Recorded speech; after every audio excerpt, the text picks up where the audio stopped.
On the morning of my sister's wedding, I drove up the winding coastal road toward the entrance of Coral Pines Resort, feeling something warm bloom in my chest, something like hope or pride or maybe relief, that after 12 long years of raising Chloe alone, I would finally get to see her step into the life she always dreamed of.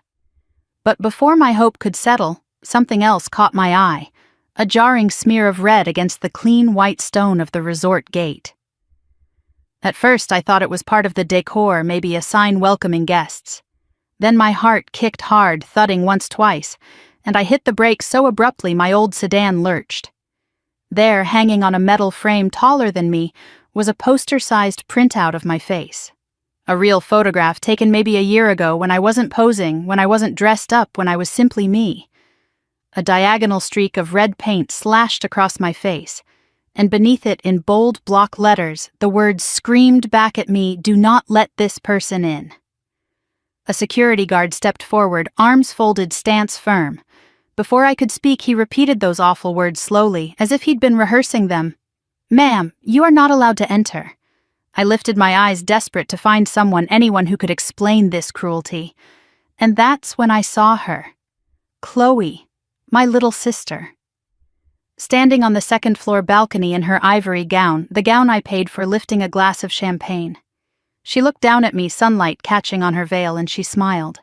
Not the trembling smile of someone who'd made a mistake. No. It was a smile of relief, as if by shutting me out she had freed herself from a burden she'd been carrying for far too long.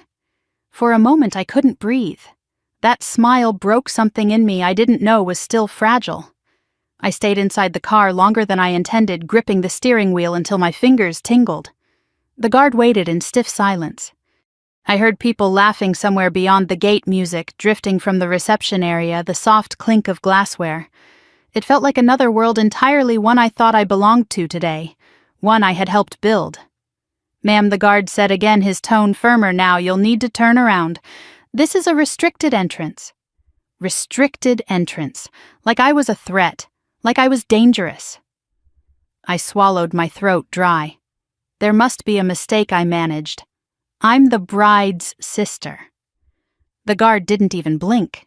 His eyes flicked to the poster. Instructions came directly from the bride. The word bride stung more than I expected. Not Chloe. Not Guy Toy.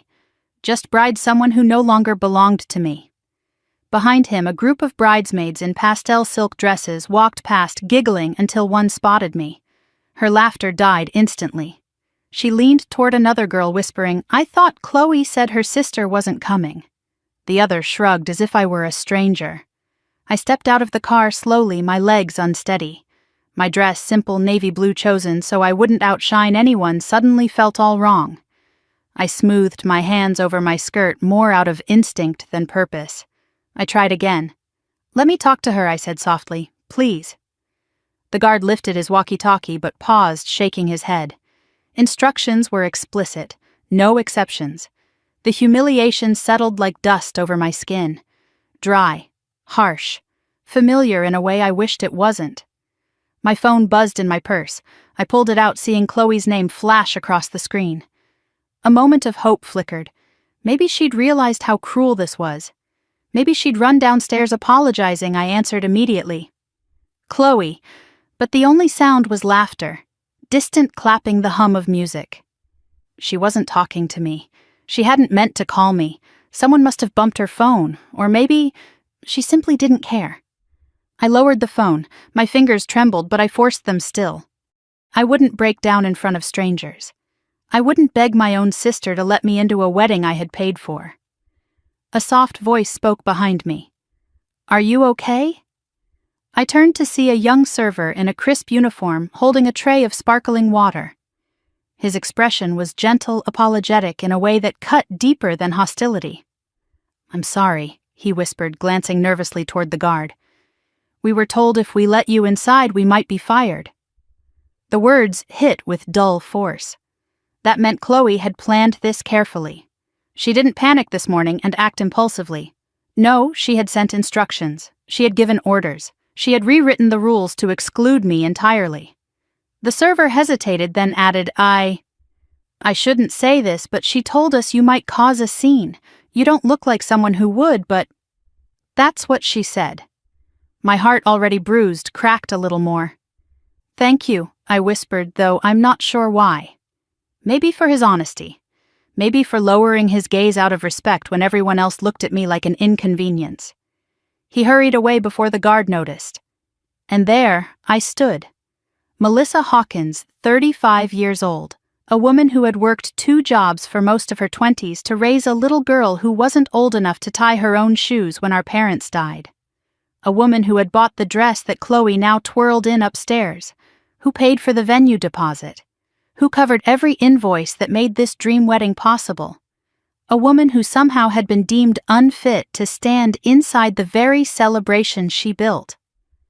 I lifted my eyes again to the balcony. Chloe had turned away now, greeting Brad's relatives, laughing gracefully, like she belonged to this polished world and always had. Like she hadn't been a child crying herself to sleep 12 years ago, clinging to my arm because she didn't know how to live without our mother.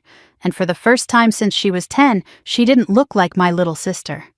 She looked like a stranger wearing borrowed confidence. Something in me settled then. Not acceptance, not forgiveness, something colder, clearer. The kind of clarity that comes only when a wound stops bleeding and starts turning into a scar. I took a slow breath. The ocean was visible from where I stood, a long line of bright blue stretching behind the resort. Waves broke gently against the rocks. The world kept moving indifferent to my humiliation. The guard stepped forward again. "Ma'am, you'll need to leave now." His voice wasn't cruel, it was procedural, and that somehow made it worse. I nodded, brushing past him with what little dignity I had left. I climbed back into my car, closing the door quietly as though any loud sound might shatter the fragile calm clinging to my chest. Through the windshield, the poster still stared back at me, my own face marked like a warning label. Unwelcome, unwanted, a threat. I turned the key in the ignition. The engine hummed. My fingers curled around the steering wheel, steady now. I didn't cry, I didn't scream, I didn't storm through the gates demanding justice. I simply turned the car around. Halfway down the hill, I glanced into the rearview mirror. The gate was getting smaller, but the sting of that sign didn't fade. Neither did the image of Chloe's smile, bright, relieved, free. Free of me. I exhaled slowly. If that was the freedom she wanted, then she could have it. But freedom always comes with a cost. And she had no idea what hers would be. The sun glinted on the water as I reached the coastal road, guiding me forward like a line of molten gold. I loosened my grip on the steering wheel. My pulse slowed. My mind sharpened. By the time the resort disappeared behind a curve of trees, one thought rose above all others, calm and steady, like a truth I had always known but never said aloud. You taught her to stand without you. But she forgot who held her up. And as another wave crashed against the rocks somewhere far below, I knew something had changed inside me, not broken, but shifted. Like a door quietly closing. Like the beginning of an ending. The rehearsal was supposed to be simple: walk down the aisle, smile for pictures, check the timing with the wedding planner, and enjoy a quiet dinner with the wedding party. That's what I told myself as I drove through the sunlit entrance of Coral Pines the evening before the wedding. The air smelled of salt and jasmine, and the light dipped just enough to make the whole resort glow like something out of a magazine. For a moment, I let myself pretend everything was fine. I arrived early, hoping to help, to feel included, to be part of the day before everything became official. Chloe always loved celebrations. When she was little, she used to make me rehearse fairy tale weddings with stuffed animals and paper veils, laughing until her tiny ribs shook. I had carried those memories into adulthood, maybe foolishly believing that somewhere beneath the polished surface of the woman she'd become, that same little girl still existed. But the air shifted as soon as I stepped onto the rehearsal lawn. It wasn't obvious at first, just subtle glances, half smiles that didn't reach the eyes, the sudden quiet when I approached. The wedding party stood near the mock altar while the planner, Mark, arranged everyone into position. Bridesmaids in blush satin, groomsmen in fitted navy suits, and Brad smiling tightly as though the entire world revolved around him. I walked toward them, clutching a small gift bag for Chloe in one hand, the vintage earrings our mother used to wear on special occasions. I hoped tonight would be the right time to give them to her. Melissa Mark called when he spotted me. "Good, you're early." But he didn't look relieved. His eyes flicked briefly toward Chloe like he was checking for permission. Chloe's gaze followed his, and she smiled at me, thin, controlled, polite, in a way that made my stomach dip. "You made it," she said, as though she hadn't texted me that morning, asking if I could bring extra safety pins and blotting sheets. As though I were a distant acquaintance, not the person who raised her from a child into the woman she was. Before I could answer, two bridesmaids leaned together behind her. One whispered, not quite softly enough, "I thought Chloe said her sister might skip the rehearsal. I heard she wasn't invited to the bridal brunch," the other murmured. I kept my face neutral, even as something hot and acidic slid down my spine. Mark cleared his throat. "All right, everyone, let's get into place. Bridesmaids on the left, groomsmen on the right." Chloe slipped into the center of the group with Brad, who rested his hand on her back as if guiding her. When I stepped forward to stand beside her instinctively, the way an older sister would, Chloe's hand flew out gently but firmly, blocking my path. "Oh," she said with a small laugh. "Actually, Melissa, you're not part of the processional. It's just the bridal party." My mouth parted, then closed. "I thought I would walk you down the aisle," I said quietly enough that only she could hear me. She blinked as though surprised I'd remembered her words from months ago. "Oh, well, Brad's mom will do that. It's more traditional. And it looks coordinated. Coordinated, meaning I did not fit." I stepped back, hands clasped together to keep them from shaking. Mark cast me a sympathetic glance, but he stayed silent. He had to be professional, and besides, he knew better than anyone that the bride's preferences ruled everything, even when they rewrote the family dynamic in real time. Rehearsal began, and I stood to the side watching as Chloe glided down the aisle, elegant and glowing. Brad watched her like she was a prize he deserved for being who he was. And everyone else clapped on cue, admiring what they believed was a picture-perfect couple. But the picture had a crack running through it, and I was standing in the shadow of it. After the walkthrough, we moved into the banquet hall for the rehearsal dinner. The room was breathtaking, floor-to-ceiling windows overlooking the ocean, table runners embroidered with gold thread candles floating in glass bowls. "Melissa," I reminded myself, "you helped pay for this. You made this possible." I found a seat near the middle of the long farm-style table, but before I could settle, one of the bridesmaids gestured delicately to the far end. "Oh, Melissa, the family section is over there. Family." But I had raised Chloe. I was the closest she had to a parent. Still, I swallowed my pride and moved to the indicated seat, trying not to notice the subtle nod Chloe gave the bridesmaid, as though approving a necessary correction. Dinner began with clinking glasses and photographs. Toasts were made mostly by Brad's relatives, speaking about legacy prestige and the merging of two well-positioned families. Each one made the distance between me and Chloe feel larger. When a small lull fell over the table, I leaned toward Chloe. "I brought something for you," I said softly, lifting the gift bag. She tensed. "Oh, maybe later. There's too much attention right now." "It's from Mom," I whispered, hoping she'd understand its meaning. Chloe's expression flickered, then hardened. "Not now, Mel. Please. Mel. Not Melissa, not Liz, not Sis. Mel, the name she used to call me when she was annoyed as a teenager." I leaned back, the earrings suddenly feeling heavier in my hand. So this was the new version of her. Untouchable. Curated. Afraid of being reminded where she came from. The worst part wasn't that she pushed me aside, it was that she didn't see she was doing it. After dessert, people began to mingle. I stepped outside to breathe, leaning against one of the stone pillars near the balcony. The view of the ocean stretched out endlessly, comforting in its vastness. The breeze cooled the heat in my chest. I didn't realize someone had followed me until I heard his voice. "Melissa." I turned to see Mark approaching. His face held that careful mixture of concern and professional restraint. "Hey," I said, forcing a smile. "Everything okay with the rehearsal?" "Everything's fine," he replied. "But I wanted to warn you." He lowered his voice, glancing behind him. "Chloe asked us to make some adjustments to the guest layout. She said certain family members should be placed in areas with less visibility." I blinked. "Family members or just me?" He hesitated. That was enough of an answer. "She's under a lot of pressure," Mark said gently. "The groom's side is demanding, and Chloe is trying to impress them. I know," I said. And God help me, I understood it too well. But understanding didn't soften the bruise forming beneath my ribs. "Just be prepared," he added quietly, "if things feel different tomorrow." I nodded, though I didn't trust myself to speak. Mark left me to the wind and the sound of distant laughter drifting from inside. As I stood there, a memory surfaced: Chloe at 17, begging me to take extra shifts so she could buy a dress for her senior prom.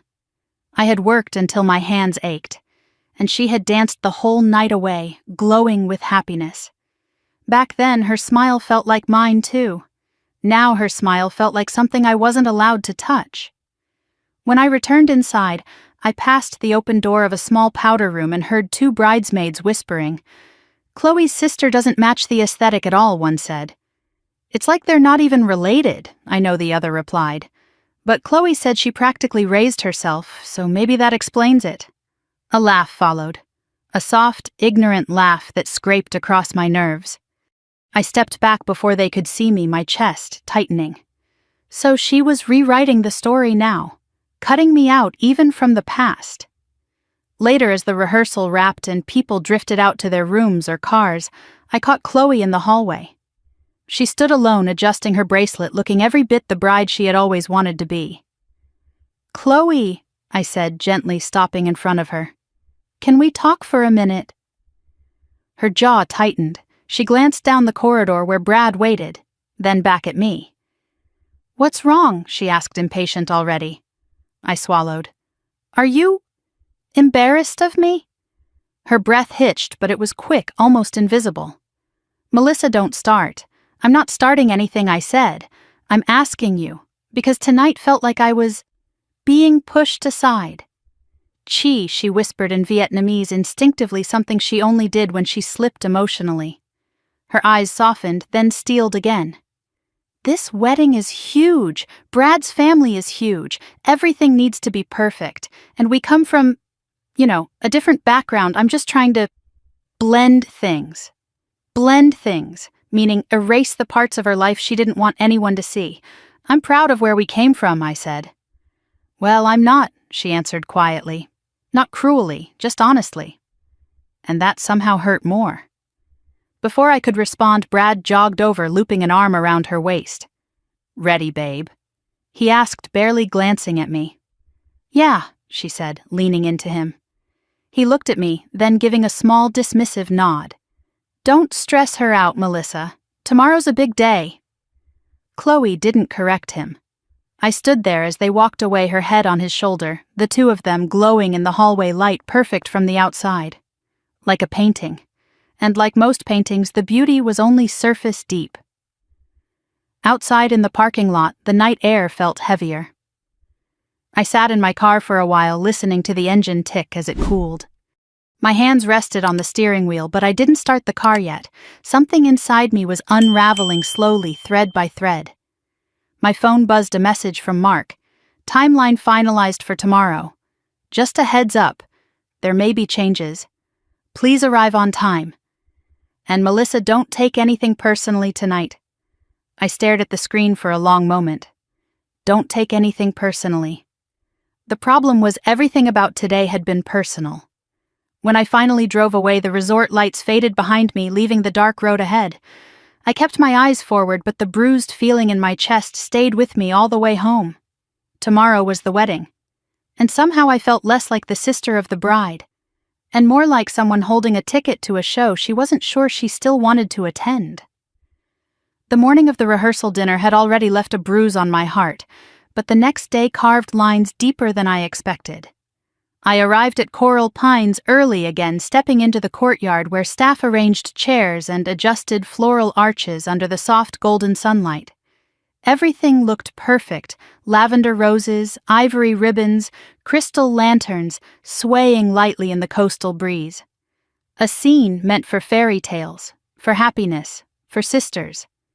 But every time I took a step forward, it felt like I was walking into someone else's dream, one I had paid for, one I had helped build, yet somehow wasn't allowed to belong to. A young decorator walked past me carrying a box of candles. She offered a polite smile and then whispered to her coworker, not noticing how her voice carried, "Is that the sister I thought Chloe didn't want her showing up early?" I kept my face, still brushing the comment off like lint, but it stuck. Before I could go inside, Mark spotted me from across the courtyard. He jogged over, tablet in hand, sweat beading lightly at his forehead. "Melissa," he said with a breathy relief that didn't match the smile he forced, "I was hoping to speak to you before Chloe sees you." My eyebrows lifted. "Why is something wrong?" Mark scanned the courtyard as if checking for witnesses. Then he lowered his voice. "I just wanted to let you know. There've been some changes to the ceremony flow." "What kind of changes?" he hesitated. "Chloe moved you off the front family row. You're seated near the back now." My mouth opened, but no sound came out. "She said it was for aesthetic balance," he added quickly, as though that softened the blow. "The front row will be her bridesmaids' parents and Brad's family. She thought you'd be more comfortable elsewhere." Comfortable. That was a word people used when they were trying to hide something sharp behind soft fabric. I felt my jaw tighten, but I nodded. "Thank you for telling me." His shoulders loosened slightly, as though he'd feared I'd get angry. He didn't understand anger requires energy. What I felt was more like a cold, steady drip of reality, one drop at a time. Inside the ballroom, servers rehearsed their walking patterns with trays. Bridesmaids practiced how to hold their bouquets. Brad's groomsmen stood together, bragging about college antics, as if they were starring in a commercial for privilege. Chloe stood in the center of it all, glowing in a robe that probably cost more than my monthly rent. When she saw me, she gave a startled blink, like she hadn't expected me to show up early, despite being the one who begged me for 6 months to help organize this wedding. "Oh, you're here," she said, smoothing her hair. "We're just finalizing the rehearsal run. You can observe from the side." "Observe!" The word clanged in my chest. I managed a smile. "Of course." Chloe's bridesmaid stepped into position. I watched her walk down the aisle with that effortless grace she practiced all her life, grace I helped her build, paying for ballet classes, shoes, costumes, encouraging her to stand tall when she used to hunch from shyness. Seeing her glide now should have filled me with pride, but all I felt was distance. The rehearsal ended with polite applause.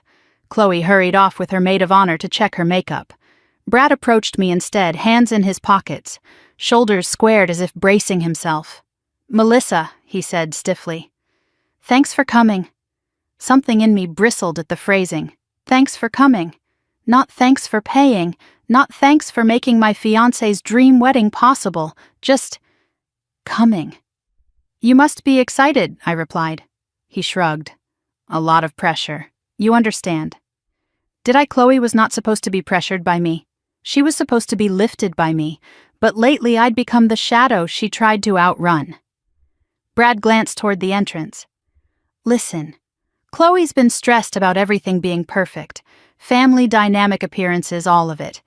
Just be easy on her today, all right?" There was something in the tone, something entitled that made my stomach turn. But I nodded anyway, because what else was I supposed to do? Argue, demand, beg to be valued. I'd done enough of that in the past year without speaking a word. After the rehearsal, everyone moved into the outdoor garden for a light meal.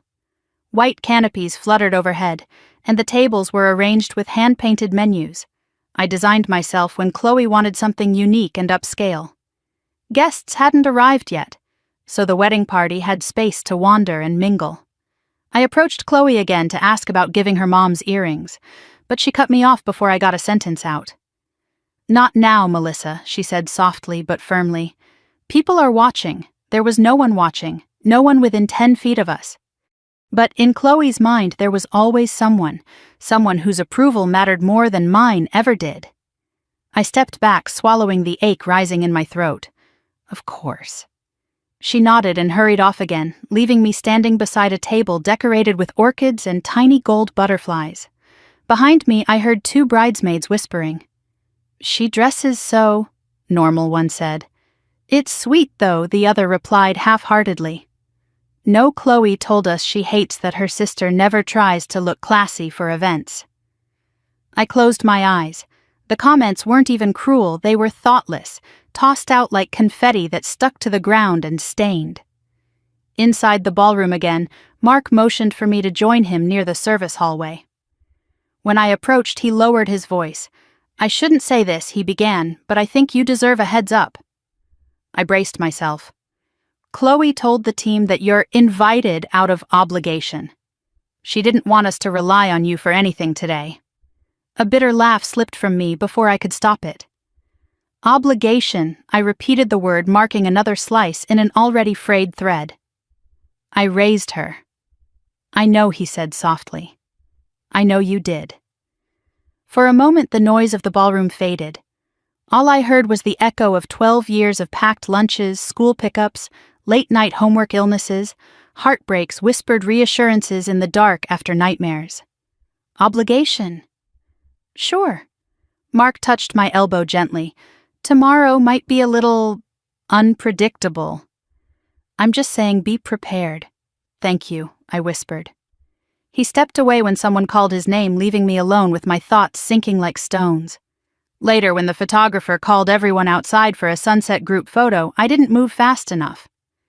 By the time I reached the terrace, Chloe and the bridal party had already arranged themselves into a perfect, symmetrical cluster. "Could you step to the side?" the photographer asked politely. "We're doing family-only shots first." Family. I nodded and stepped out of frame, my smile frozen in place. As the sun dipped lower, casting pink over the water, I walked down to the lower patio where the noise of the celebration softened into the background. I reached for my phone, needing something to anchor myself. A text appeared from one of my coworkers. "Hope the rehearsal goes great." You must be so proud. Proud. Yes, I had been. I wished I still were. But now pride felt like a garment someone had quietly slipped off my shoulders. When the evening wound down, people began to leave. Chloe was radiant, hugging guests and laughing as if nothing in the world could touch her. Brad stood beside her, beaming as though he'd won something. I approached her one last time before heading out. "Chloe," I said gently, "before I go, I want to make sure we're okay." For a heartbeat, her expression faltered. It softened, almost broke. Then it hardened again, smoothed into the familiar, practiced smile.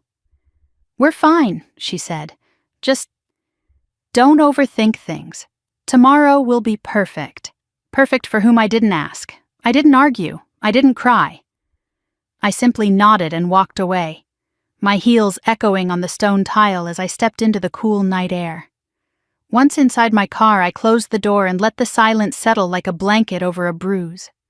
I sat there for minutes, staring at the steering wheel, replaying the day in small, painful loops.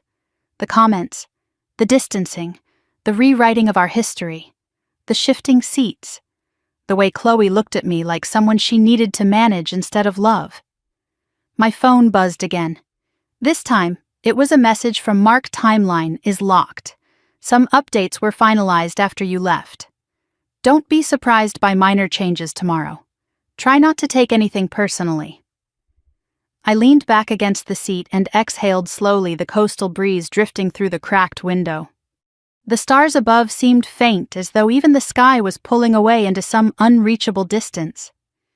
Tomorrow was the wedding, the culmination of all Chloe's dreams. And for the first time in my life, I felt myself standing on the outer edges of her world, fingertips slipping from the place I once held without question. I didn't know it then, but tomorrow wouldn't just shift the distance between us. It would break it completely. The morning of Chloe's wedding began with the kind of sunlight poets write about, soft gold spreading over the ocean, drifting through the curtains of my small apartment, warming my skin as if the world itself was blessing this day. I dressed carefully, choosing the navy dress with the modest neckline and the stitched hem I'd repaired the night before. Not flashy, not loud, just respectable, appropriate. I braided my hair the way Chloe always liked when we were younger. She used to say it made me look like someone who belongs in every room. I wanted to belong today, more than I realized until that moment. I placed our mother's earrings into a small velvet pouch, tucked it gently into my purse, and whispered into the empty room. "She would have loved to see you, Chloe." Then I grabbed my keys and stepped out into the crisp coastal air, letting the ocean wind cool the nerves simmering beneath my ribs. The drive to Coral Pines was familiar now, weaving along cliffs and blooming wildflowers. The closer I got, the more I rehearsed what I might say to Chloe. I would give her the earrings near the bridal suite door, maybe slip them into her hands before anyone noticed. She would smile, the soft one she rarely used these days. She would hug me. She would remember. That fantasy didn't even survive 30 seconds past the resort gate. As I turned into the entrance, my breath caught sharply in my throat. A jarring splash of red like a wound slashed across something mounted on a tall display stand beside the gate. My face. My face. Printed large in full color the way a security office might print the image of a shoplifter. And across that image in bold, merciless letters, "Do not let this person in." I froze in the middle of the driveway. My car idled, humming nervously, mirroring the sudden ringing in my ears. The world tilted, narrowing down to that poster. My smile frozen in an old snapshot. Chloe must have had a picture I'd once sent her after a long shift, still wearing my apron, proud of a small herb garden I'd grown outside my apartment. Now it was taped against metal like a warning label. I stepped out of the car because my body moved before my mind could register anything else. The sunlight, once soft and warm, now felt harsh, exposing. 2 security guards approached me. Their dark uniforms contrasted with the wedding florals behind them, white lilies and pink roses that now looked like a backdrop for a crime scene. "Ma'am," the taller one said, nodding toward the poster, "you are not permitted inside the venue." His tone was professional, not cruel. But professionalism can cut deeper than malice when it slices away your dignity without hesitation. "There's been a mistake," I whispered. "I'm the bride's sister." The guard's eyes flicked from me to the poster. "These were the instructions we received, ma'am. The bride approved the image. Approved. She didn't just know, she approved." My stomach twisted sharply. Behind the guards, laughter floated from inside the resort grounds, soft and elegant, the sound of champagne glasses, clinking of guests arriving early, for photos of a world I was meant to stand inside. "What happens if I try to go in?" I asked quietly. A younger guard stepped forward. "We were told to alert internal security. We can't allow you to cross the gate line." I blinked. Hard. Alert security, for me. He looked away. That told me everything. Before humiliation could suffocate me entirely, a breeze brushed against my cheek. I lifted my gaze automatically, and that's when I saw her. Chloe, standing on the balcony above the gate, framed by silk drapes fluttering in the ocean wind. Her wedding gown shimmered in shades of ivory and pearl. Her veil cascaded down her back. She looked beautiful, radiant, everything I wanted for her. She looked down at me, and she smiled, not wide, not bright, just a soft, relieved curve of the lips, a smile of someone releasing a tension she'd been carrying. A smile that said, "Finally. This part is dealt with." Next to her stood her future mother-in-law, Constance, wearing a champagne-colored dress clutching a crystal flute. The older woman leaned toward Chloe, said something behind her hand, and Chloe laughed lightly, lifting her glass in what looked disturbingly like a silent toast. My mouth felt dry. My lungs refused to expand. My feet planted frozen on the path. Maybe Chloe didn't realize I could see her so clearly.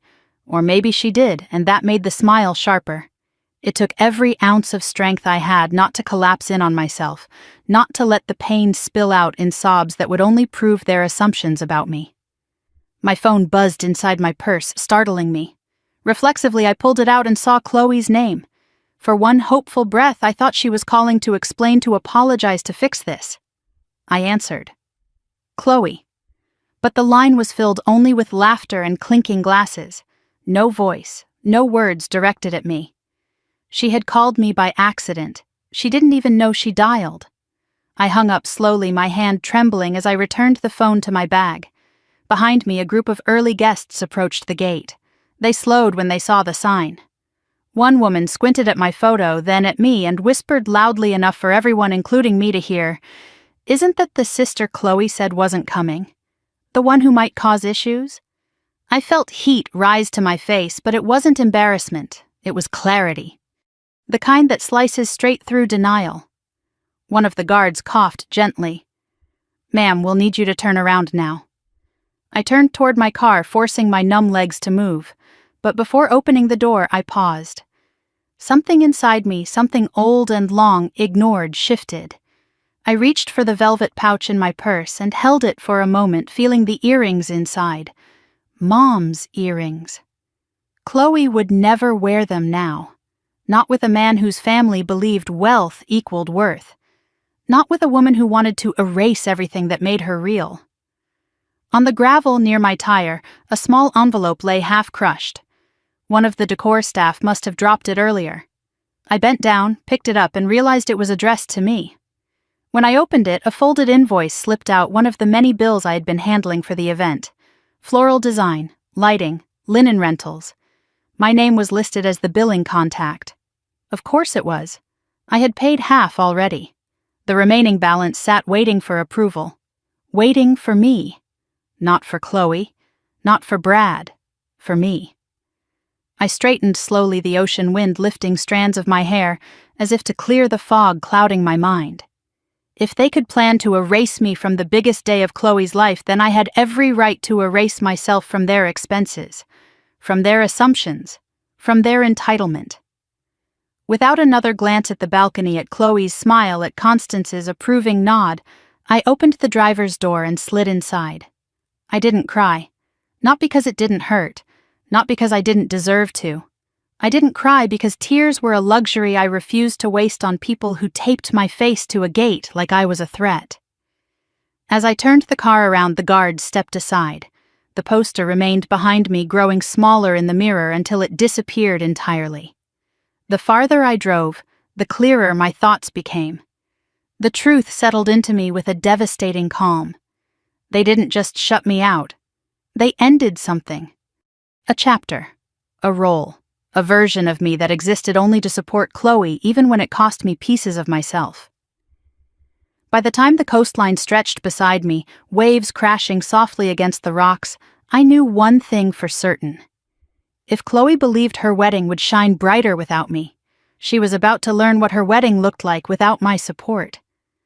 The ocean sparkled under the sunlight, as if nodding in silent agreement. I took a deep breath, tightened my grip on the steering wheel, and drove forward, letting the clarity settle into resolve. Whatever happened next would not come from spite. It would come from truth. And from the moment Chloe chose to treat me like a stranger, she unknowingly freed me to act like one. I parked my car at a small overlook just beyond the resort, a quiet spot where the cliffs dipped low and the ocean stretched wide beneath me.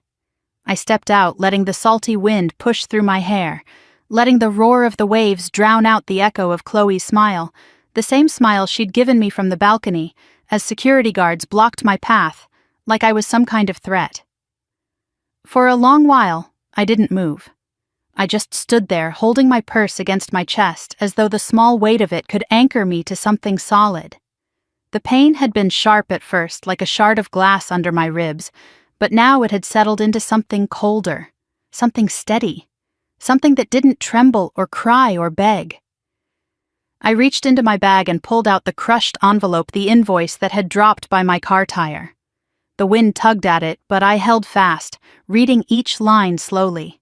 Floral arrangements, catering upgrades, venue reconfiguration, linen replacements, sound engineering. A total sum so large it made my breath stall for a second. My name was printed at the top in bold letters, billing contact, Melissa Hawkins. Of course it was.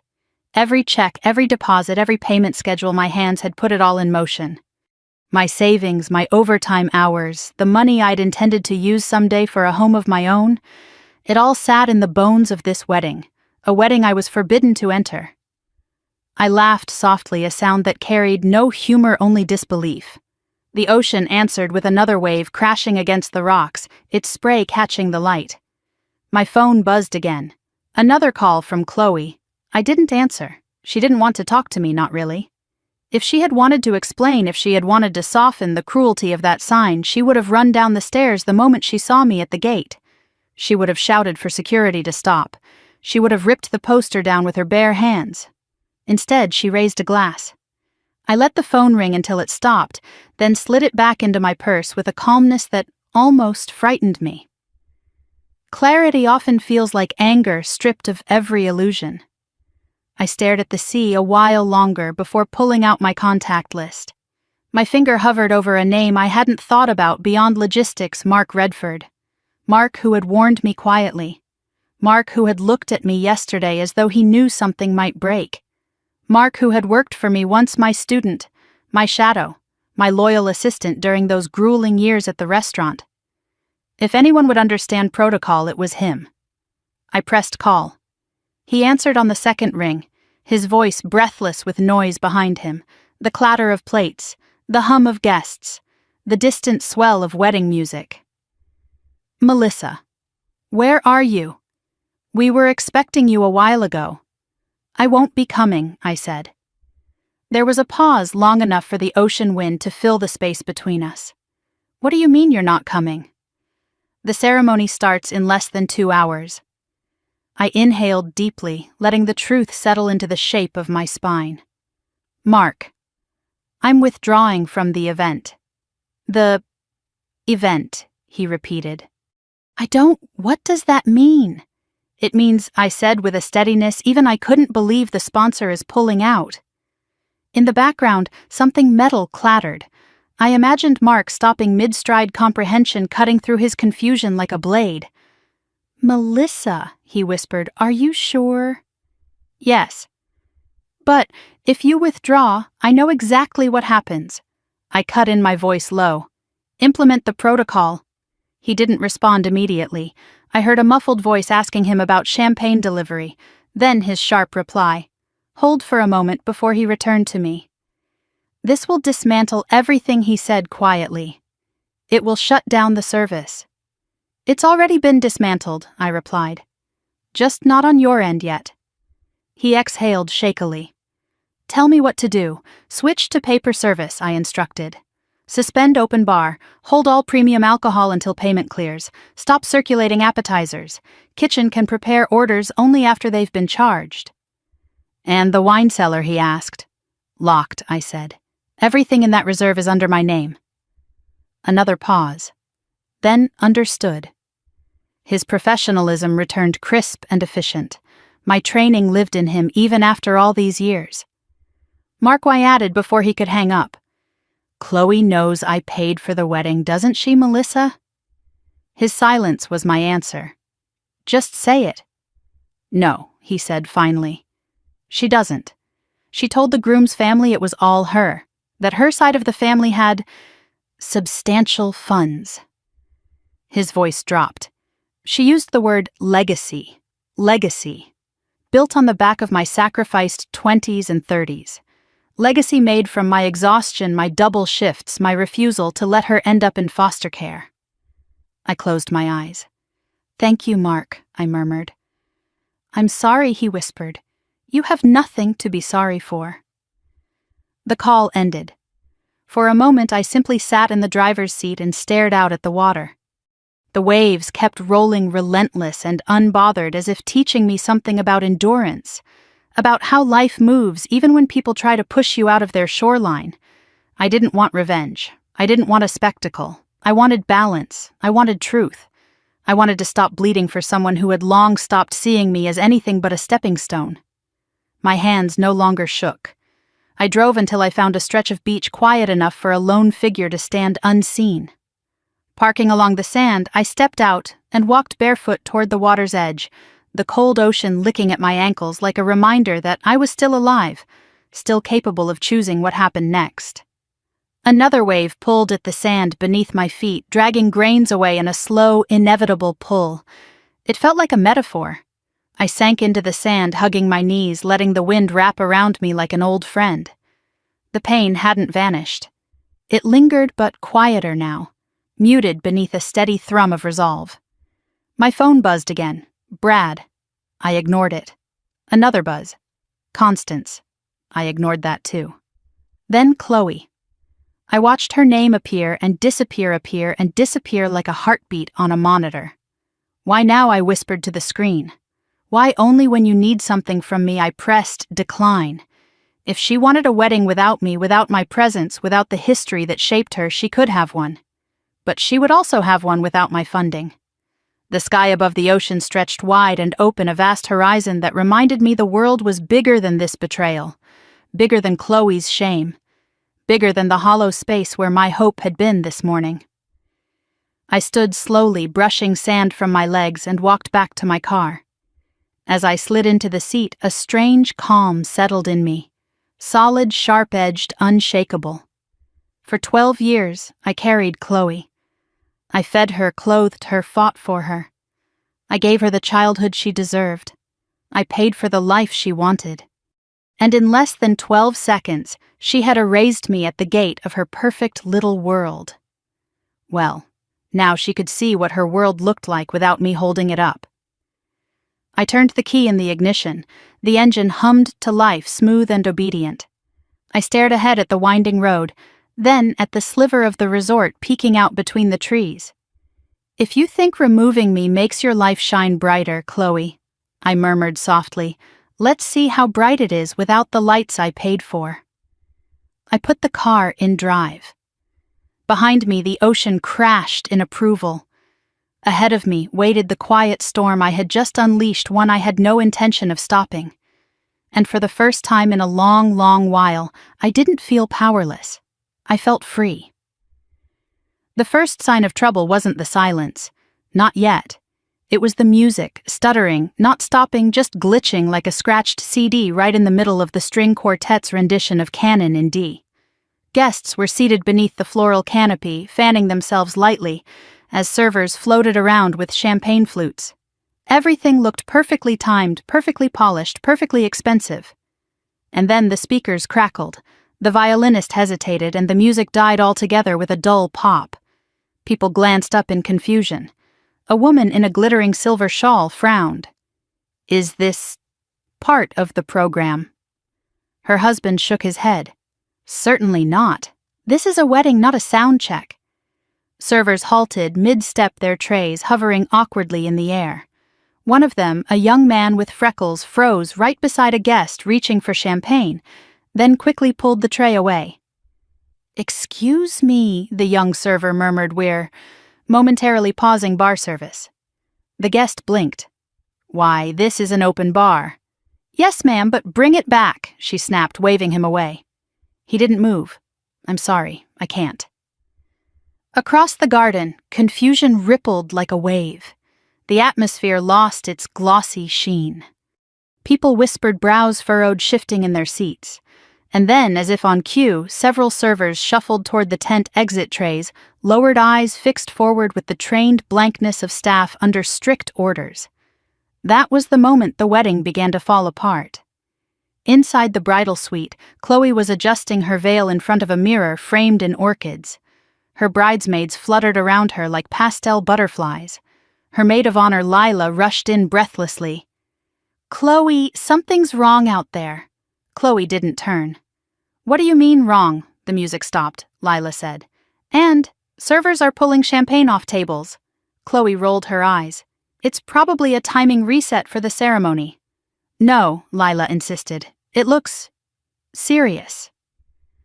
Before Chloe could answer, the suite door opened again, and one of the assistant coordinators appeared. She clutched her tablet as though it were a shield. "Chloe," the coordinator said, voice tight, The audio team says the licensing for your string arrangements hasn't been paid. They're refusing to play anything else until payment clears. Chloe whirled around. What are you talking about? My sister already paid everything. The coordinator blinked. Your sister? She hesitated. We were told Ms. Hawkins was the primary sponsor, but she just called. And she withdrew. Silence fell across the suite. Even the air seemed to freeze. What Chloe said, her voice thin. She wouldn't do that, she did, the coordinator whispered. And without the sponsor, all premium services default to pay-per-use. Lila gasped. A bridesmaid muttered, "Is that—" Aloud, Chloe took a step back, knocking into the vanity chair. This is insane. Melissa wouldn't sabotage my wedding. The coordinator swallowed. I'm sorry, but unless someone pays the outstanding balance, nothing can proceed. Chloe's pulse surged painfully in her neck.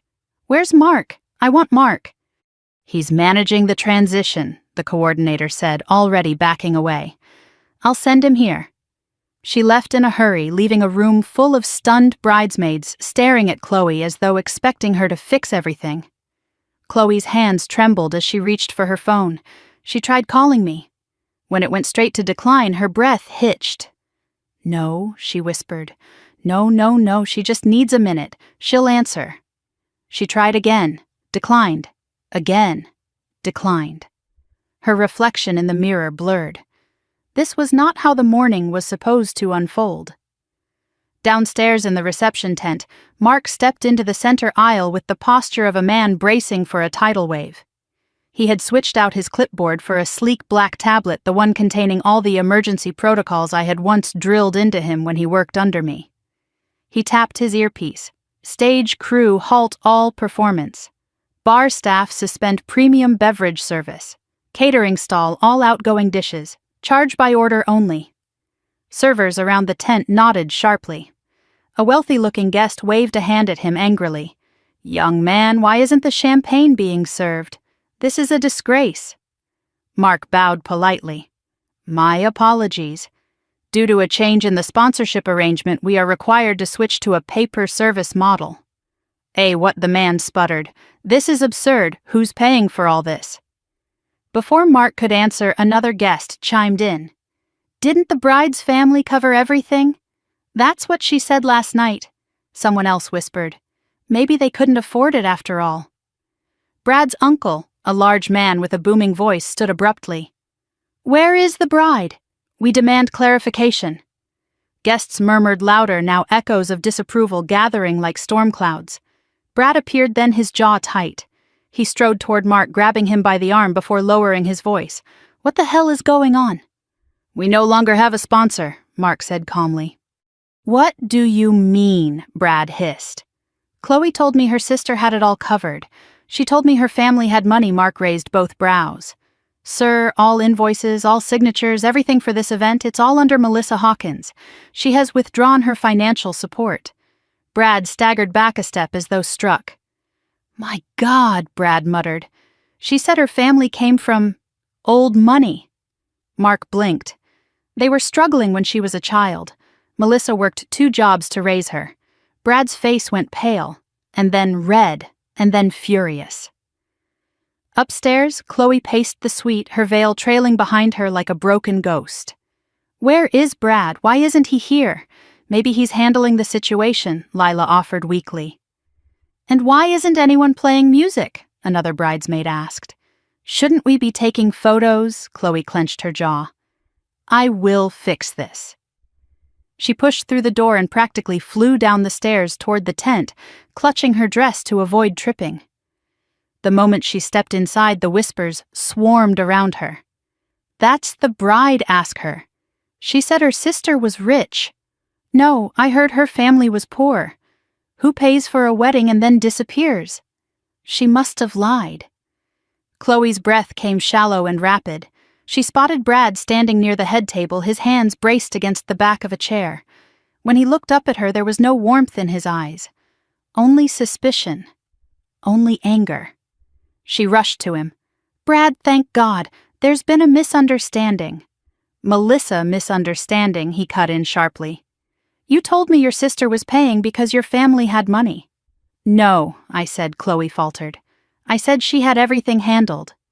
He stared at her with disgust. You told my mother you came from a wealthy background. I just wanted to fit in, she whispered. I didn't want them to look down on me. His jaw tightened. So you lied. I didn't lie, she insisted. I just didn't tell the whole story. That your sister raised you alone after your parents died. That she worked herself into the ground so you could have opportunities, that your entire life came from her sacrifice. Brad's voice rose. You hid all of that. It doesn't matter now, she cried. We just need to fix the payment issue. With what money, Chloe?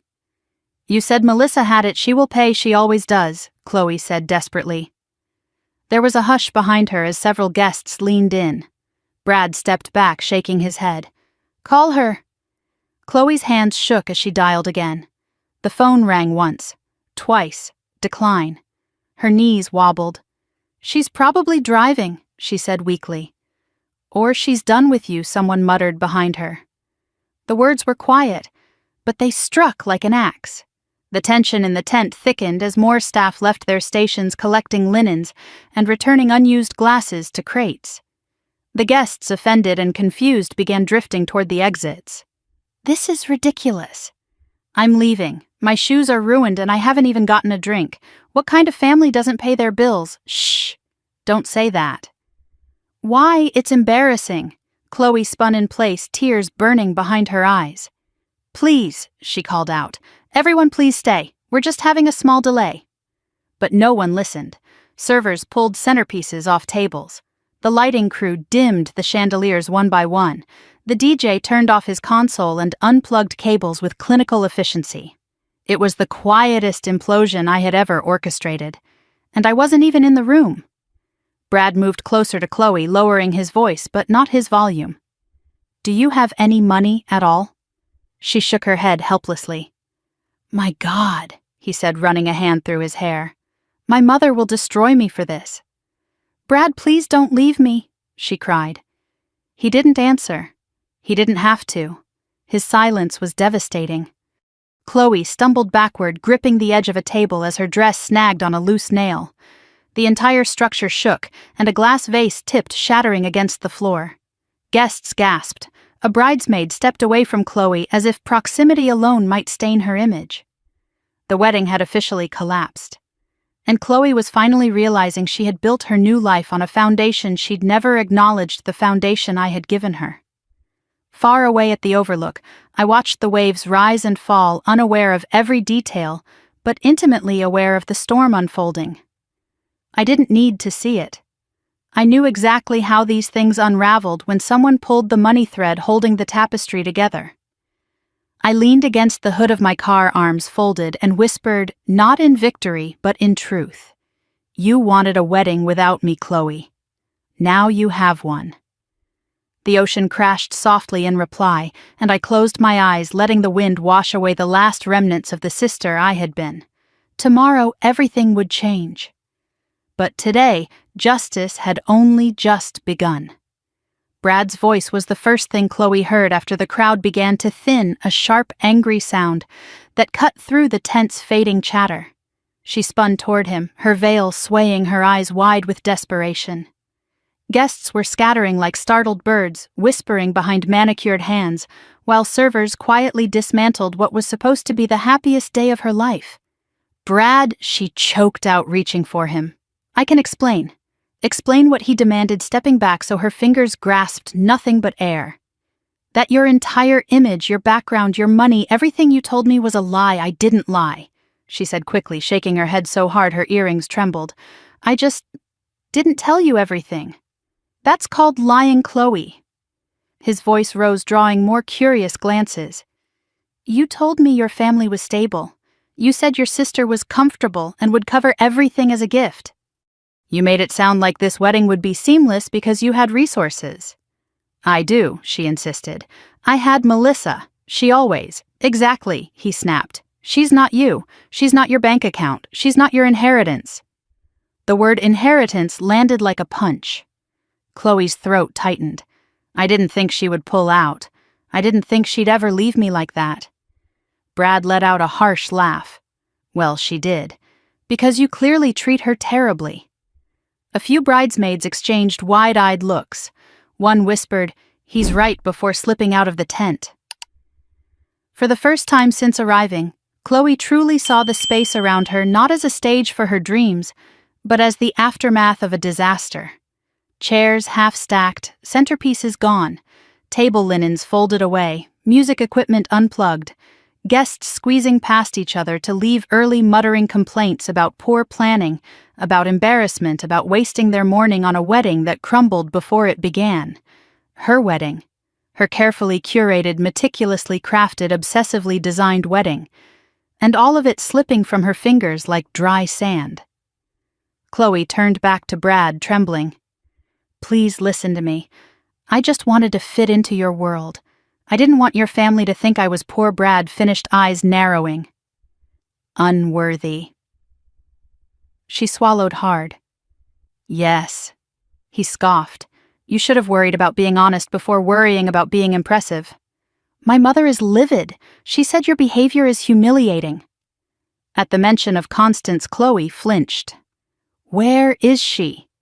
Brad pointed toward the entrance of the tent. Constance stood there, arms crossed tightly over her sequined dress, her expression carved from granite. She looked Chloe up and down as though seeing her for the first time, and perhaps she was. Chloe took a step toward her. "Mrs. Aldridge." But Constance raised one hand sharply. "Don't, not right now." "Please, I can explain." "There is nothing to explain." Constance cut her off. "We trusted you. You told us your family was well off, influential. You said your sister funded your lifestyle and that she would sponsor the entire wedding." "I thought she would," Chloe said desperately. "She always has." Constance's lip curled. "Do you hear yourself? You don't even claim responsibility for your own life." Brad placed a hand on his mother's arm, but she brushed him off and stepped closer to Chloe. "And now," Constance continued, voice low but deadly clear, "your sister has revealed the truth. You have nothing, no money, no stability, no legacy. You lied to everyone here just to climb above the station you were born into." Chloe felt the world tilt. I didn't mean..." Constance leaned in just enough to deliver the final blow. Brad should have married a woman of equal standing. Instead, he nearly tied himself to someone who can't even pay for a glass of champagne at her own wedding reception. A few guests gasped. Someone stifled a laugh. Another whispered, "This is unbelievable." Shame rushed hot and burning up Chloe's neck. "No," Chloe whispered, shaking her head. "This isn't who I am." "I can still fix this," Brad snapped. How? With what money? With what honesty? With what plan? His words shredded the last of her composure. But then his voice softened, not kindly, but with the tone of someone realizing something unpleasant and undeniable. He stared at her with a mix of pity and frustration. "You used me," he said quietly, "just like you used your sister." "I didn't." "You did," he said firmly. "You wanted my family name, my family's influence. You wanted to escape where you came from so badly that you pretended you belong here." Chloe's breath hitched. "Brad, I love you." He shook his head. "No, you loved the idea of what you could be with me." Then he looked toward the exit. "And now you have nothing." Constance touched his arm again.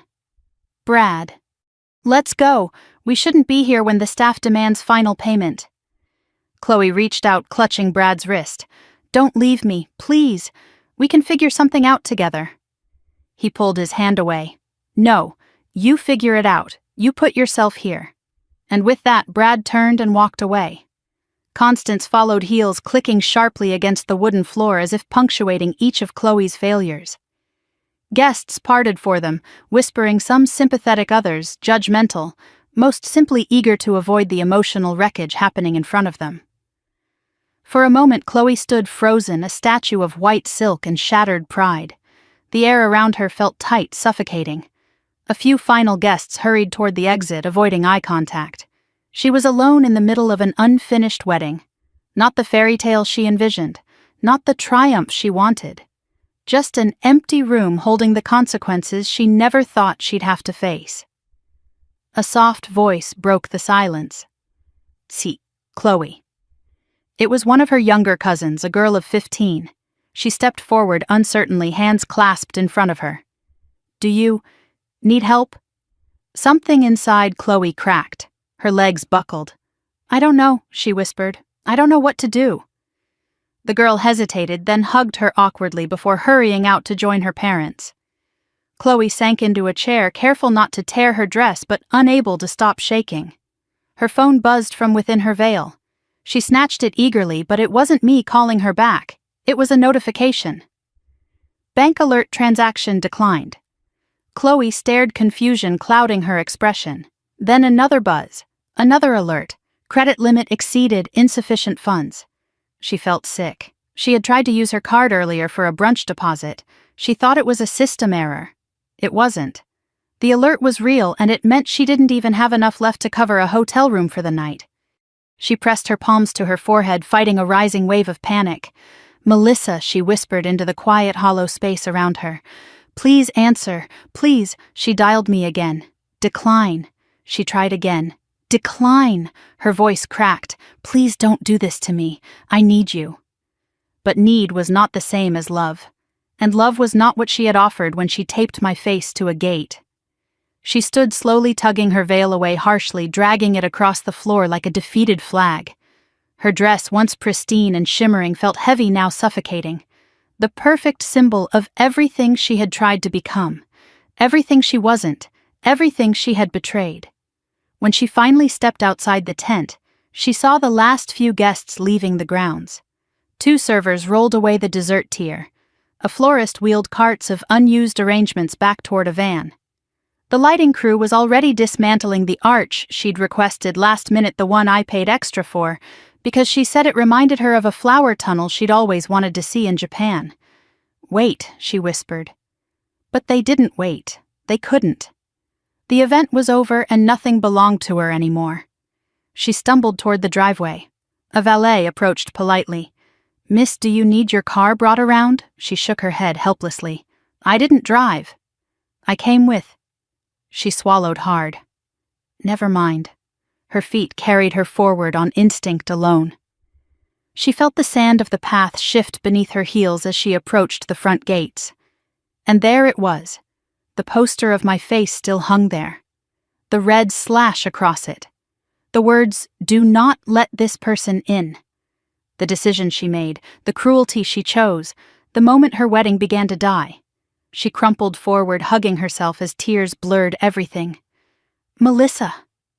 She sobbed, voice breaking. "I'm sorry, I'm so sorry. But apologies spoken only after the collapse feel like whispers in a storm. Too quiet, too late." And the storm wasn't over yet. Not for Chloe, and not for me. I sat in my parked car along the coastline, the sun dipping lower, painting the water in shimmering streaks of orange and gold. The ocean had always been my refuge, a place where thoughts untangled and pain softened. But today the waves weren't calming. They were roaring, pushing and pulling inside me, stirring memories I had spent years burying. Chloe's face kept flashing in my mind. That moment on the balcony. That smile. Not playful, not nervous, relieved. Relieved to see me turned away like an inconvenience finally handled. Every time I replayed it, something inside me tightened. My phone lay face down on the passenger seat, vibrating every few minutes, calls from her from numbers. I didn't recognize likely Brad's family or event staff trying to salvage what they didn't know was already beyond repair. I didn't answer. I couldn't. Not yet. Instead, I let the wind whip through the cracked window and breathed in the sharp scent of the sea. I needed air, space, distance from everything that had been built around Chloe these past months, an image so carefully curated that there had been no room left for the truth. Or for me. My phone buzzed again. I ignored it. But the next sound wasn't a call. It was a notification, a voicemail from Mark. Against my better judgment, I picked up the phone and pressed play. His voice came through rushed, breathless, and underscored by chaos in the background. "Melissa," he said, "the protocol is fully in motion. The premium stock is secured. Payments are being declined across the board. Guests are frustrated, confused. Brad and his mother are livid. I'm doing what I can to manage fallout, but it's escalating. I closed my eyes. Of course it was. Mark continued, his voice dropping lower. Chloe's been asking for you. I think she's realizing the entire event depended on your funding. She keeps saying, my sister will fix this. She doesn't understand what she's done. A bitter ache spread through my chest. She still expected me to rescue her. Even now, even after everything. Mark hesitated. Melissa. Do you want me to speak to her?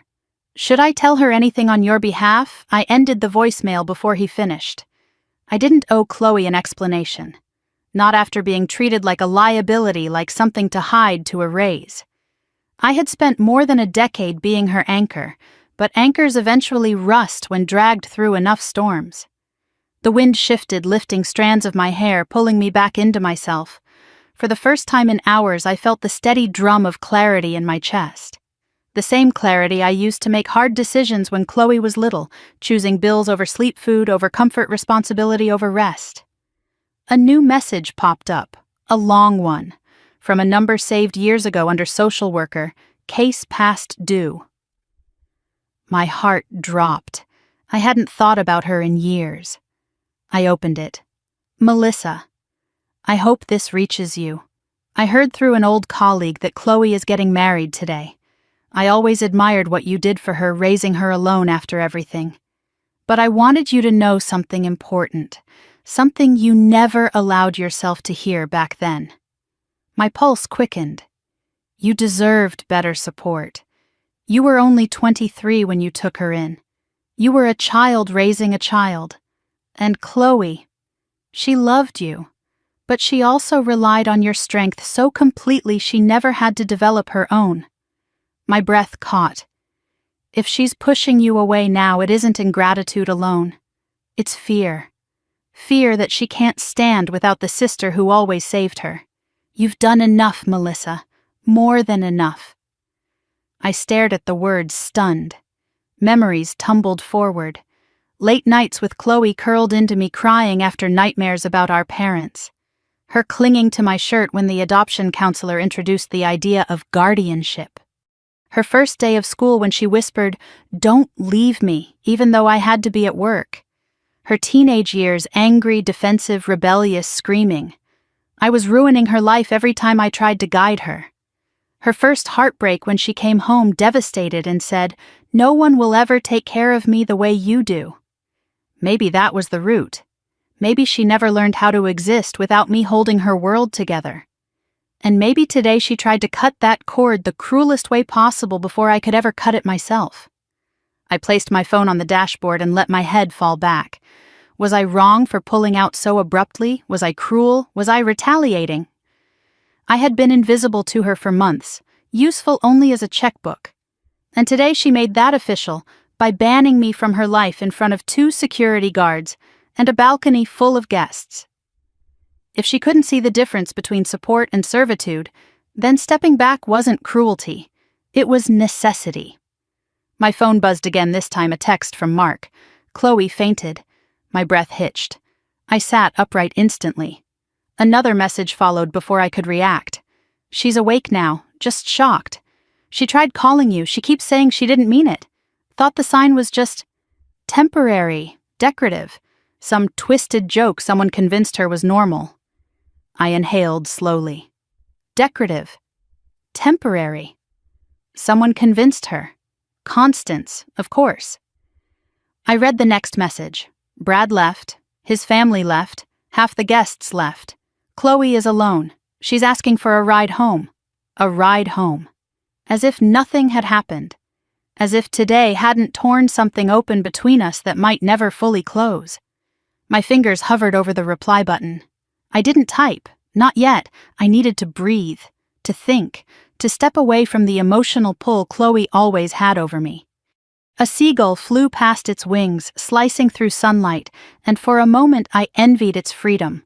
Weightless, unbound, immune to the emotional gravity that held sisters tethered even through hurt. The sea roared and my thoughts drifted back 12 years. Our parents' funeral. The day Chloe clung to my coat and whispered, "You won't leave me too, right?" And I promised her, a promise I had never broken. But promises built on guilt weaken over time, and today she had snapped the rope entirely. Another text arrived, but this one wasn't from Mark. It was from Chloe. A picture message. My stomach twisted before I even opened it. It was a photograph. Her wedding arch half dismantled, her bouquet lying crushed on the ground. Her makeup streaked from tears. Her dress dirty at the hem. Her eyes swollen, pleading in a way I had never seen before. Below it she'd typed, "I need you. Please come back." I didn't mean any of it. The wind outside fell still as if the world were waiting for my answer. I stared at her message. My heart pulled taut between past and present, between obligation and self-respect. Part of me wanted to run to her, wrap my arms around her, bring her home, tell her that everything would be okay. But another part, the quiet part, the part that had grown older, wiser, bruised, but strong, knew something else. If I rushed in now, nothing would change. She would learn nothing, and the cycle would repeat. She would hurt me again, because I had never shown her what pain she caused. My phone buzzed once more, a final message from Mark.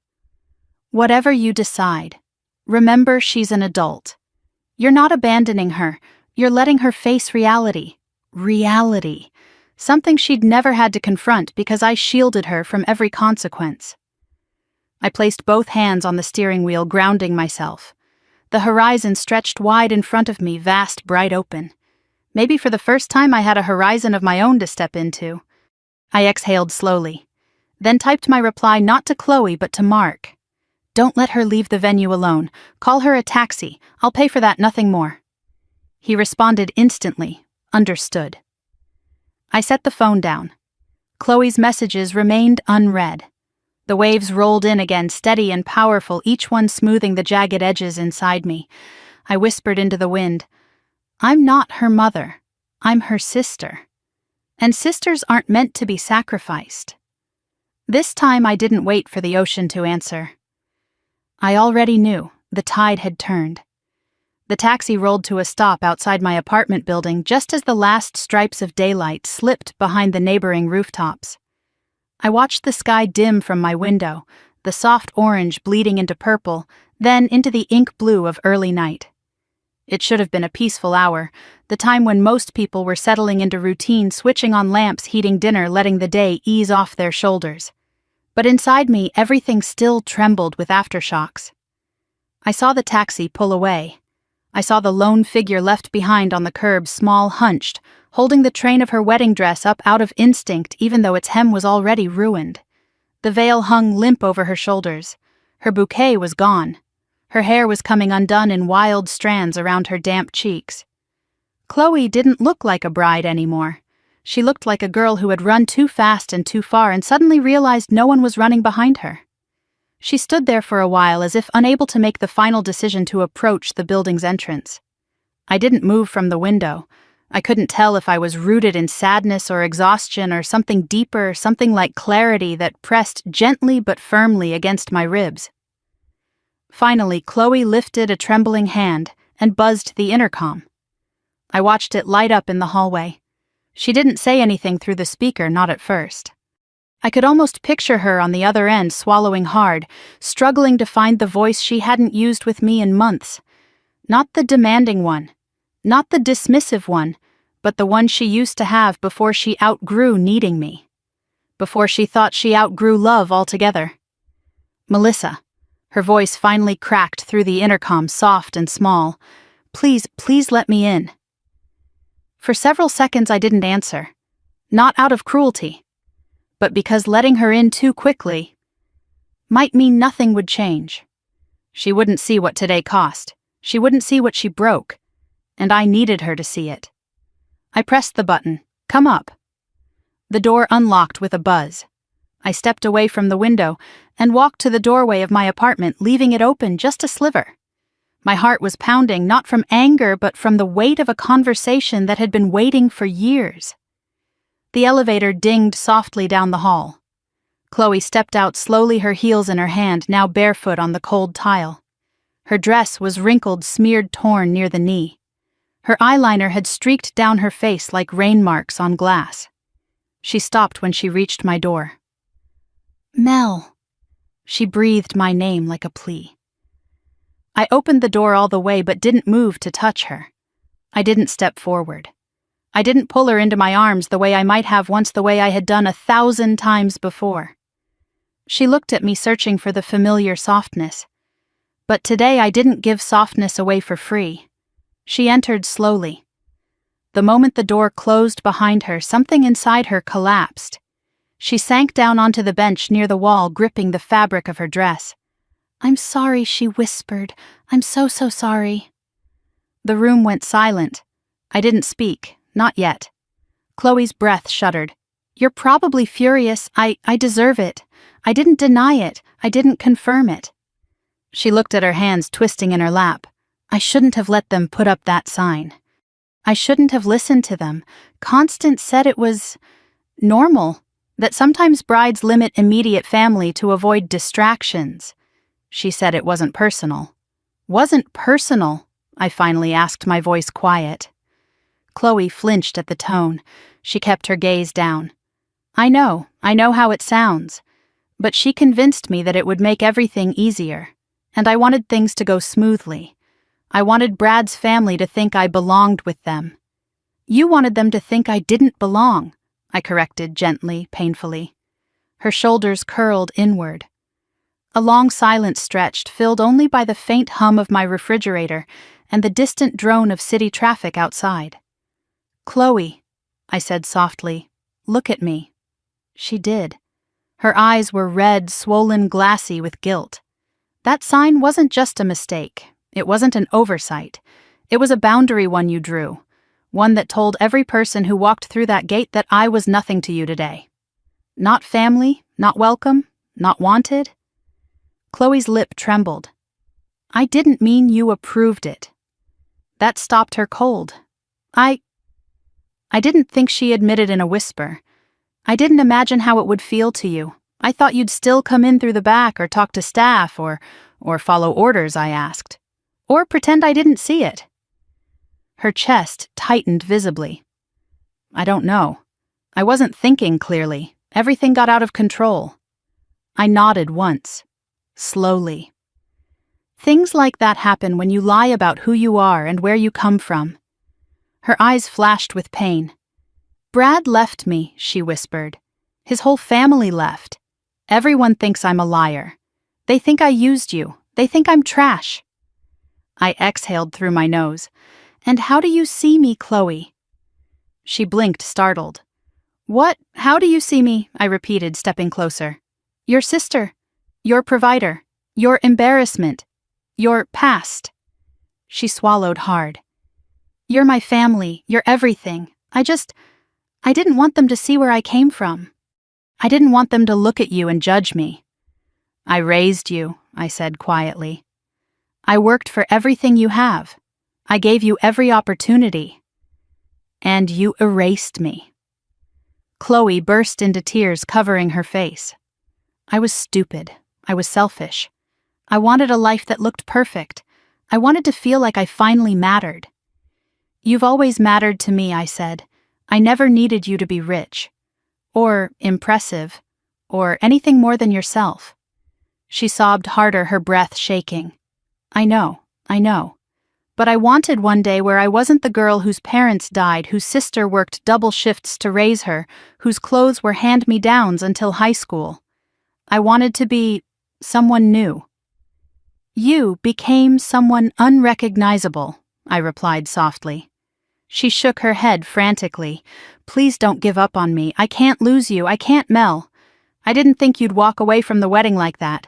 I thought you'd still show up, fix everything like you always do." There it was. The truth. The heavy, unforgiving truth of our relationship. "You don't need a sister," I said gently. "You need a savior, and I'm done being one." She lifted her face, stunned. I knelt down to eye level. Your life fell apart today because you built it on lies and assumptions. Not because I withdrew support. You were old enough to know better. Old enough to be better. Chloe wiped her cheeks. I can be. I swear. I'll fix everything. I looked at her with love, with grief, with exhaustion. You can't fix today, but you can change tomorrow. She nodded rapidly. I will. I'll prove it. I'll do anything. Then start by taking responsibility, I said. Not excuses, not panic, not expecting me to hold the weight for you.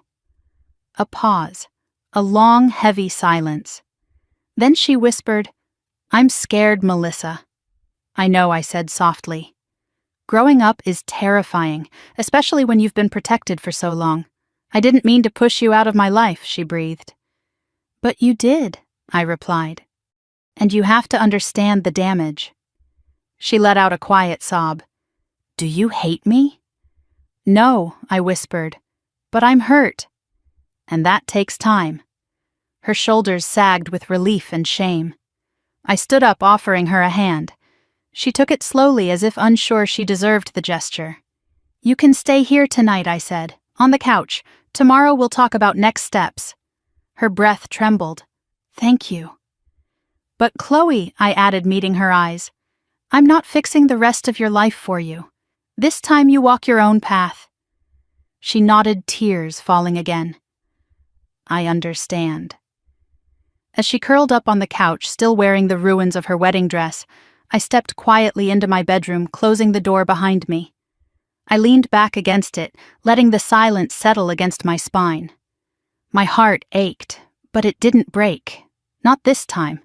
Because this was no longer the story of a sister being used. It was the beginning of a sister finally being seen. And for the first time in years, I let myself believe that maybe, just maybe, Chloe could become the woman I had always hoped she'd be. But only if I stepped back far enough for her to walk forward on her own. Chloe didn't sleep. I knew it from the second I stepped out of my bedroom at sunrise and saw her sitting exactly where I had left her on the couch, wrapped in one of my blankets, eyes red and swollen hair loosened from yesterday's chaos. The early light poured across the room in soft gold, but it didn't soften her expression. She looked older, smaller, years younger, and years heavier at the same time. I walked into the kitchen quietly, not wanting to startle her, but she lifted her head as soon as she heard the faint clink of a mug. Mel, her voice cracked, Are you talking to me today? I poured water into the kettle before answering. Yes, we need to talk. Her shoulders sagged with a mixture of relief and fear. I made coffee for myself and tea for her, just like I used to when she studied late in high school, claiming she'd never make it through anything without me. I carried both mugs to the living room and set hers on the table before sitting across from her. She stared at the tea for a long moment, then whispered, I'm scared to ask. But what happens now? It was the right question.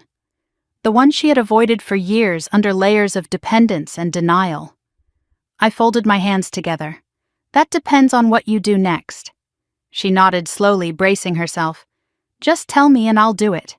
That's the problem, I said softly. You want me to decide your life for you. Her eyes widened. That's not what I meant. It is, I replied gently. You've spent your whole life leaning on me.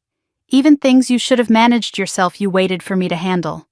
Bills, school forms, rent, jobs, breakups, and now, your wedding. She winced. I know. I'm trying to understand why I depended on you so much. Because you never learned how not to, I said. I protected you from everything. Too much, maybe. Silence stretched. Chloe's hands tightened around the blanket. I don't want to be this person anymore. Good, I said, because yesterday showed you exactly where this version of you leads. Her breath hitched, remembering the wreckage of her perfect day. Brad won't talk to me. His mother blocked my number. My friends left early. And I don't know what to do. You start, I said, by facing the truth you've been hiding. She hesitated. Which truth? That you used me? I said, not harshly, but with painful honesty. Not consciously, not maliciously. But you did. Her face crumpled. I didn't want to.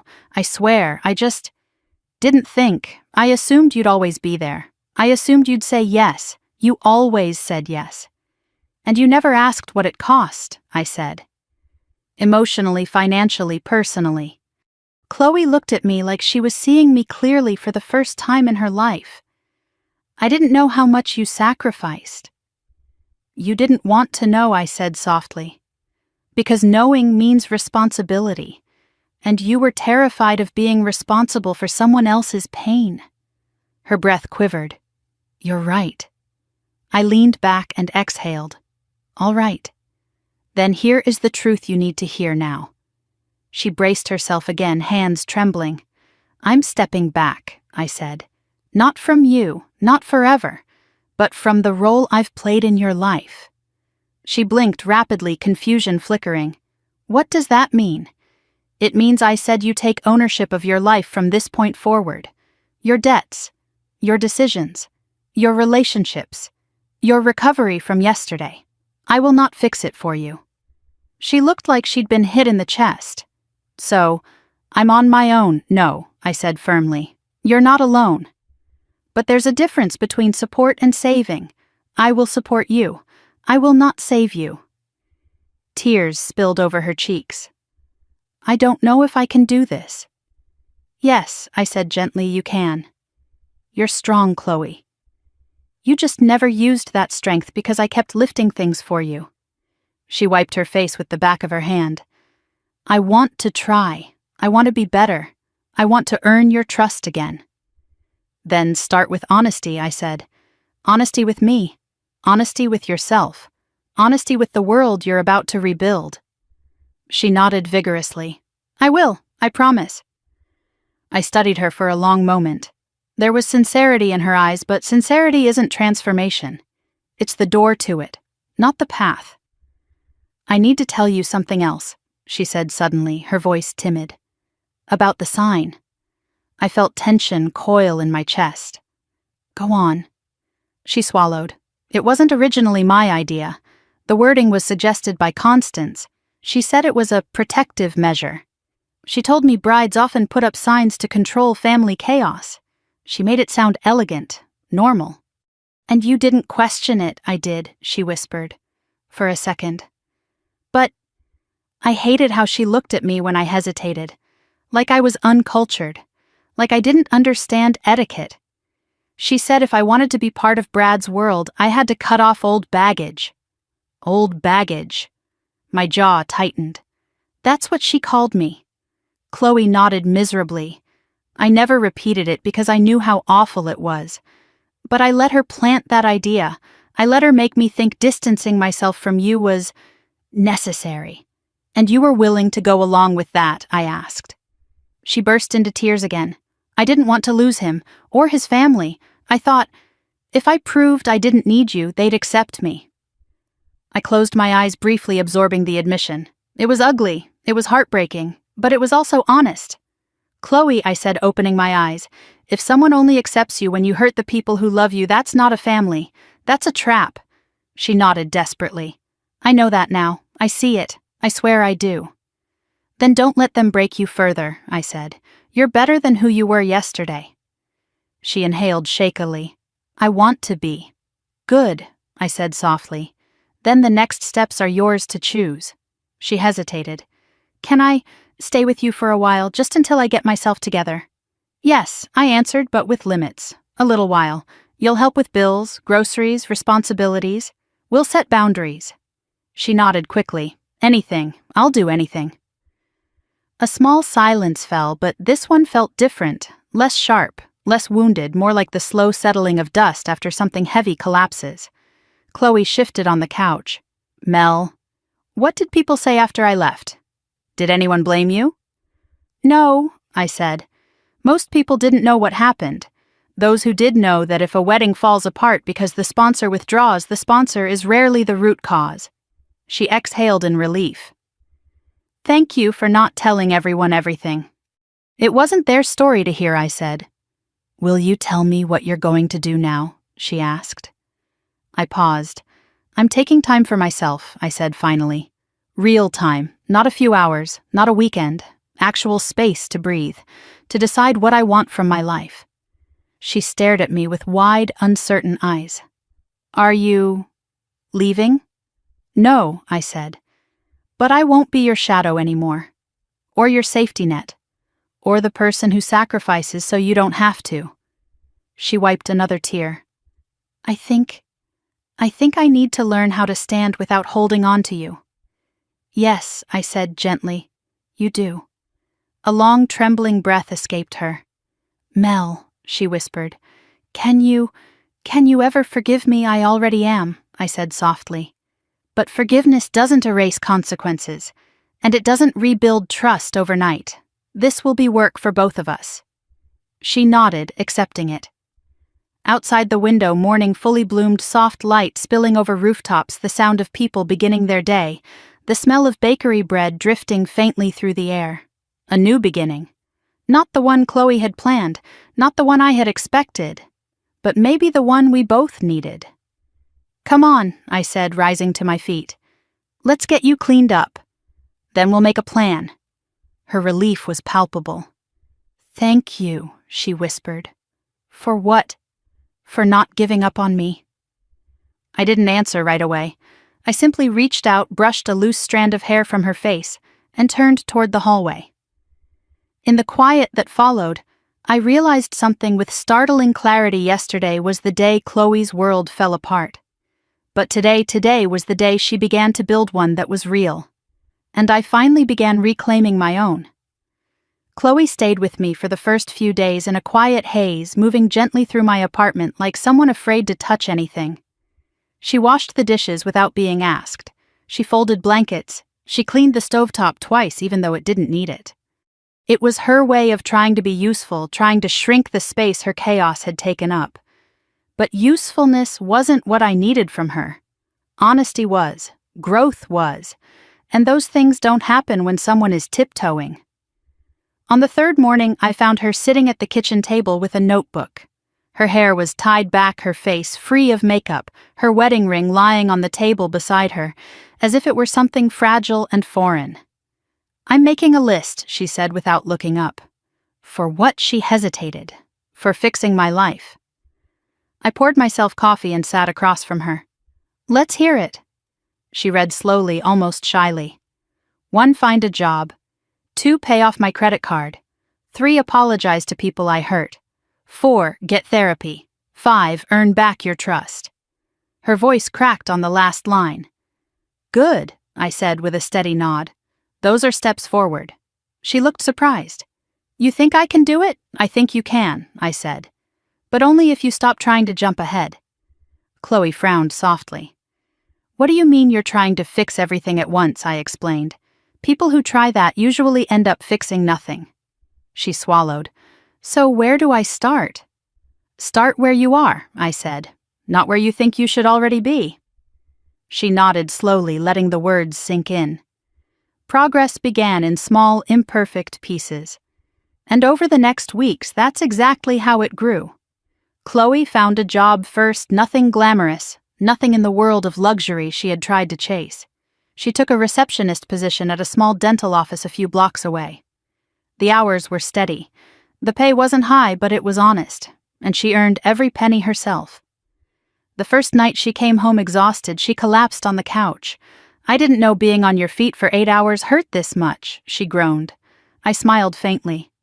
Welcome to adulthood. She let out a tired laugh. I guess I deserved that. You did, I said. But I'm proud of you. Her eyes softened a mix of gratitude and grief. I don't remember the last time you said that. I ran a thumb along the rim of my mug. You haven't given me much chance lately. Chloe exhaled shakily. I want to change that. And slowly she did. She learned how to budget sitting with me at the dining table while I showed her how to track her expenses. She called the bank to arrange a payment plan on her debt. I sat across from her, not speaking for her, not handling the call, simply letting her do it.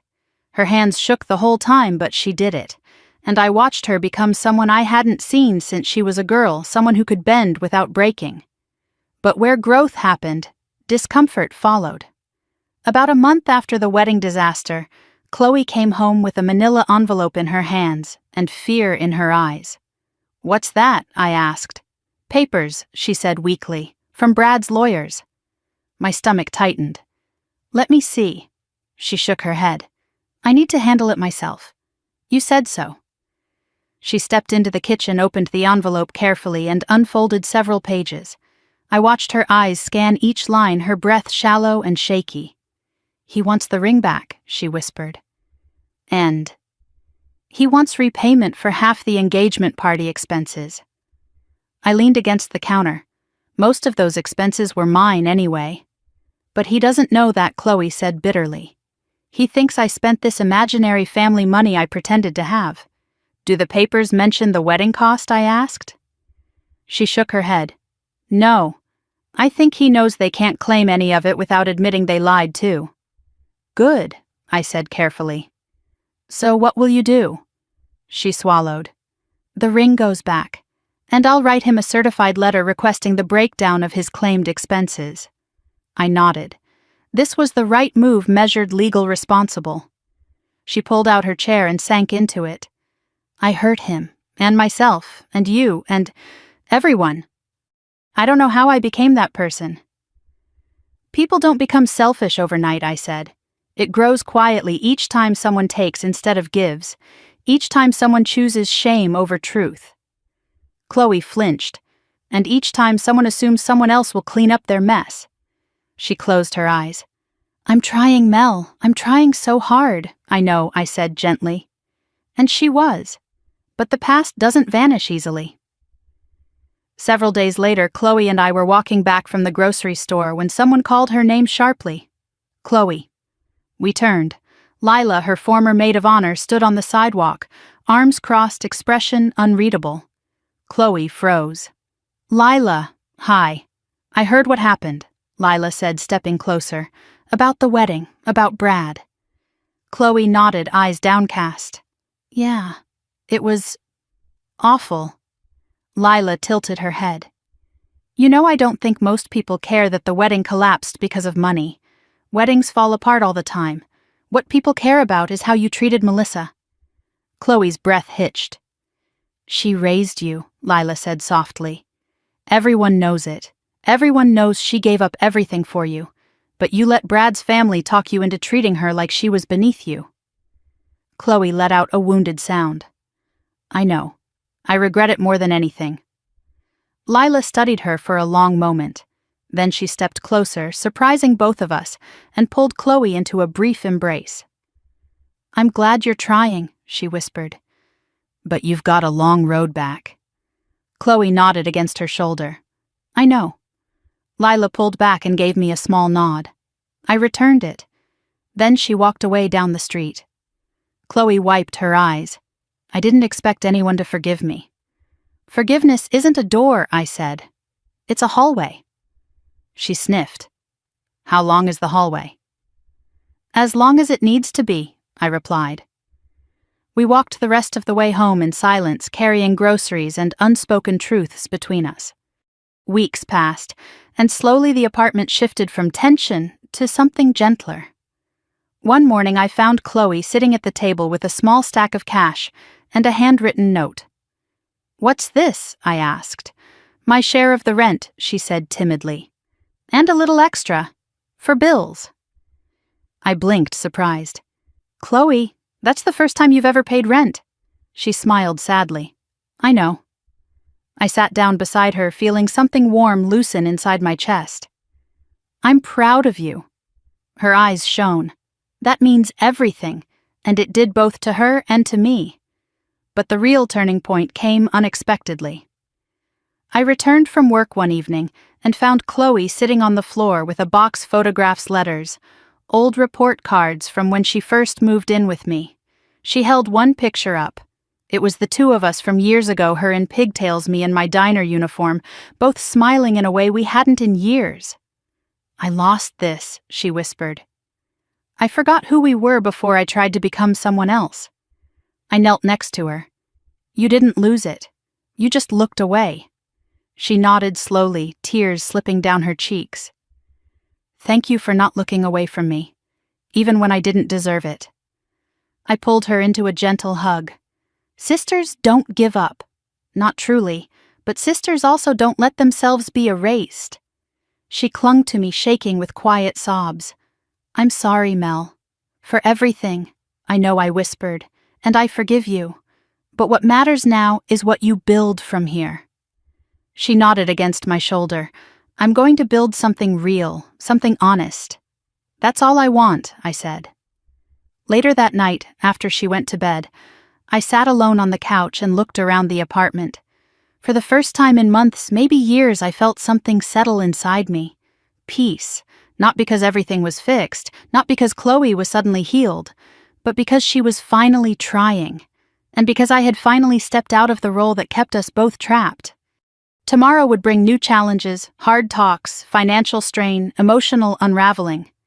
But now there was room for growth, for change, for something healthier, something true. And as I turned off the lights, letting the apartment fall into quiet darkness, I realized something profound. This wasn't just Chloe's new beginning. It was mine, too. The morning Chloe moved out of my apartment was warm and bright, the kind of morning that made everything feel possible. She stood in the entryway with her small suitcase, nothing like the mountain of luggage she brought years ago when she first decided to temporarily live with me. This time she carried only what she needed, only what belonged to her. And there was something symbolic in that simplicity.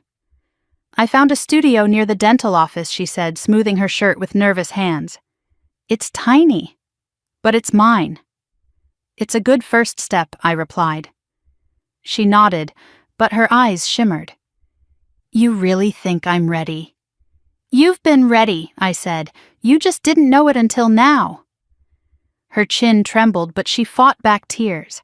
Chloe wasn't fragile anymore, not in the same way.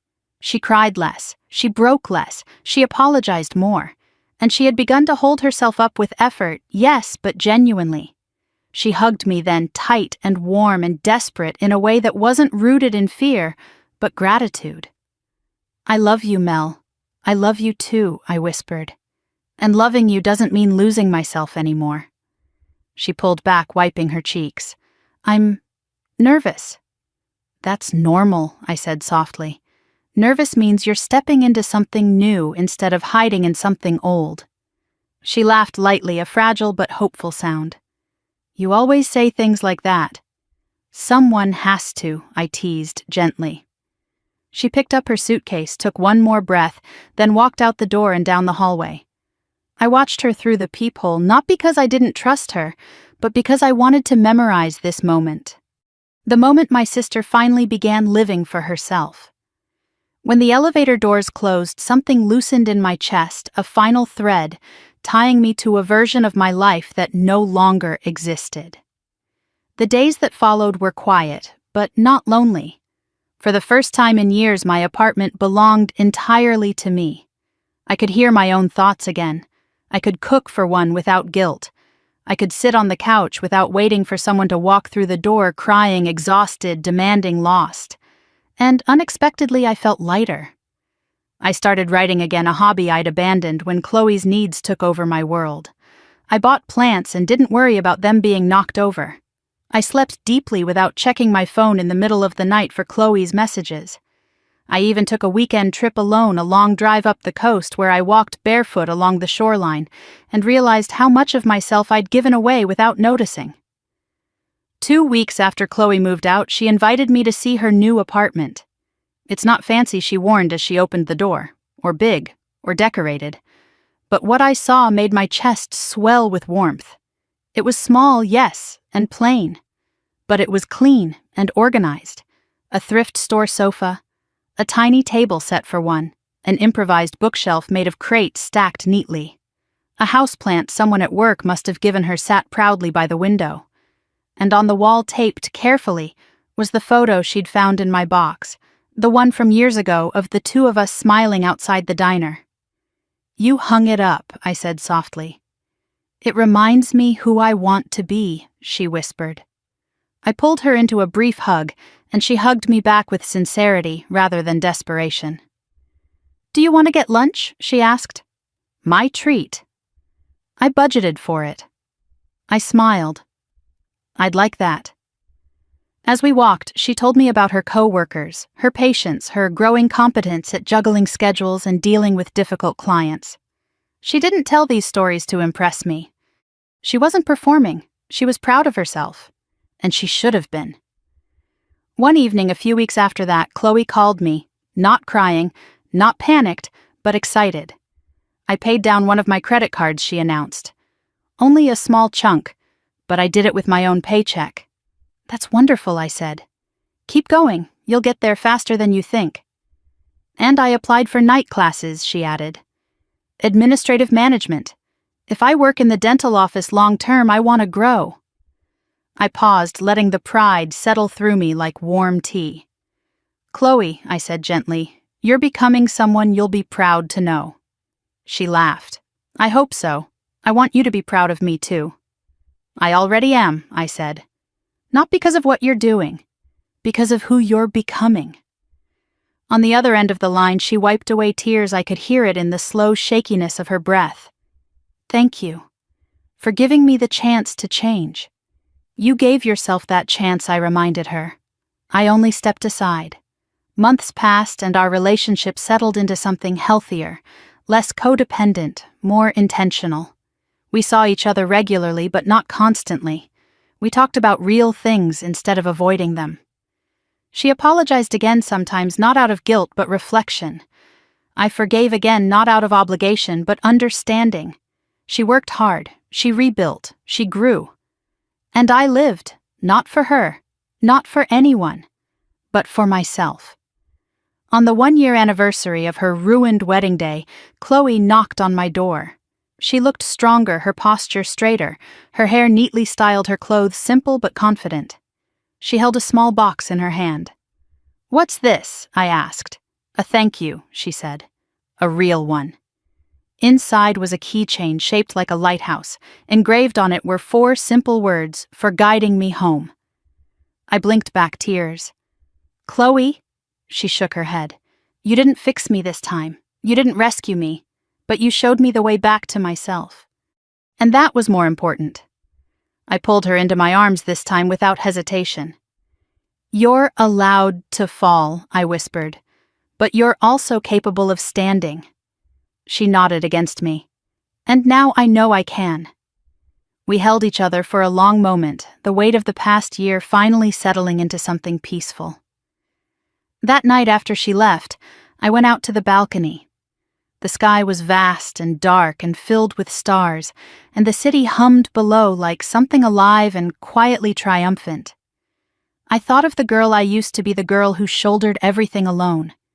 I thought of the woman I had become, the woman who finally allowed herself to let go. And I thought of Chloe, the sister who lost herself and then found herself in the ruins. We weren't the same people anymore. We were something better. If you're listening to this story, I hope you take something with you. Forgiveness is powerful, but boundaries are too. And sometimes the bravest thing you can do for someone you love is step back far enough for them to walk forward. Thank you for staying with me through this long journey. If this story touched you or reminded you of someone in your own life, please take a moment to like the video, subscribe to the channel, and share your thoughts in the comments. I'd love to hear what you would have done in my place, and whether you believe people can truly change when given the chance. Until next time, take care of yourselves and the people you love.